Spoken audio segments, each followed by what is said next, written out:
ആയിരിക്കും ഡോക്ടർ കൂടെ വന്നവരെ വിളിച്ച് പറയുന്നത് ആൻജിയോഗ്രാം ചെയ്യണമെന്ന്. ആ സമയത്ത് അപ്പോൾ കൂടുതലൊന്നും നമ്മൾ ആരും ചോദിക്കുകയോ പറയുകയോ ചെയ്യില്ല. എന്ത് വേണമെങ്കിലും ചെയ്യൂ, ജീവൻ രക്ഷിച്ചാൽ മതി ഡോക്ടറിനെ പറയും. അപ്പൊ ഡോക്ടർ പറയും 3 ബ്ലോക്ക് ഉണ്ട്, എത്രയും വേഗം ആൻജിയോപ്ലാസ്റ്റ് ചെയ്യണം. ഒരു ബ്ലോക്കിന് 60,000 വെച്ച് 1,80,000 രൂപയാവും. അത് പെട്ടെന്ന് തന്നെ അടയ്ക്കണം എന്ന് പറയും. അത് സംബന്ധിച്ച് പുറത്ത് വന്ന് കടം വാങ്ങിയോ പണയം വെച്ചോ ഒക്കെ നമ്മൾ കാശടയ്ക്കും. ഒരു രോഗിയോ അവരുടെ ബന്ധുക്കളോ ആൻജിയോഗ്രാമിന്റെയും ആൻജിയോപ്ലാസ്റ്റിയുടെയും CD ചോദിക്കില്ല എന്നുള്ളതാണ്. ആശുപത്രിക്കാർ തരുന്നുമില്ല. നേരത്തെ പറഞ്ഞല്ലോ 3 ബ്ലോക്ക് ഉണ്ടെന്നും അത് നീക്കിയെന്നും.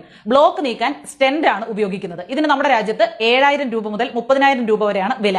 ഏത് സ്റ്റെന്റ് ആണ് ഉപയോഗിക്കുന്നതെന്ന് ആരും തിരക്കുന്നില്ല. ഏതാണ് ഉപയോഗിച്ചതെന്ന് ആശുപത്രിക്കാർ നിങ്ങളോട് പറയത്തുമില്ല. അത് ചോദിക്കാനും അന്വേഷിക്കാനും നിയമപരമായി നമുക്ക് അവകാശമുണ്ട്. പക്ഷെ ആ സമയത്ത് അത് ചോദിക്കാനോ പറയാനോ ആരും നിൽക്കില്ല. ഉപയോഗിക്കുന്നത് ഇൻഷുറൻസ് കവറേജ് ഉള്ള സ്റ്റെന്റ് ആയിരിക്കണം. അത് അങ്ങനെ ആയാൽ വലിയൊരു ഗുണമുണ്ട്. അത് പലർക്കും അറിയാത്ത കാര്യമാണ്. ഉപയോഗിക്കുന്നത് ഇൻഷുറൻസ് ഉള്ള സ്റ്റെന്റ് ആണെങ്കിൽ 6 മാസത്തിനകം വീണ്ടും ബ്ലോക്ക് ഉണ്ടായാൽ അത് നീക്കാൻ 1 രൂപയും കണ്ടെത്തേണ്ടതില്ല. 1 വർഷത്തിനുള്ളിൽ ഹൃദയ ശസ്ത്രക്രിയ വേണ്ടി വന്നാൽ പോലും അതിനും 1 പൈസയും ചെലവഴിക്കേണ്ടതില്ല.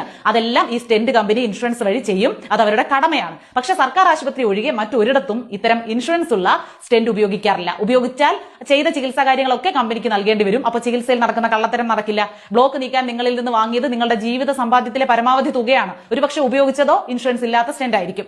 എപ്പോഴും ആൻജിയോപ്ലാസ്റ്റിക്ക് മുന്നേ ഇൻഷുറൻസ് ഉള്ള സ്റ്റെന്റ് ഉപയോഗിക്കാൻ ഡോക്ടറോട് പറയുക തന്നെ ചെയ്യുക. അത് കഴിയുമ്പോൾ ആൻജിയോപ്ലാസ്റ്റിയുടെ CD യും സ്റ്റെന്റിന്റെ ഇൻഷുറൻസ് ഡീറ്റെയിൽസും ആവശ്യപ്പെടുക.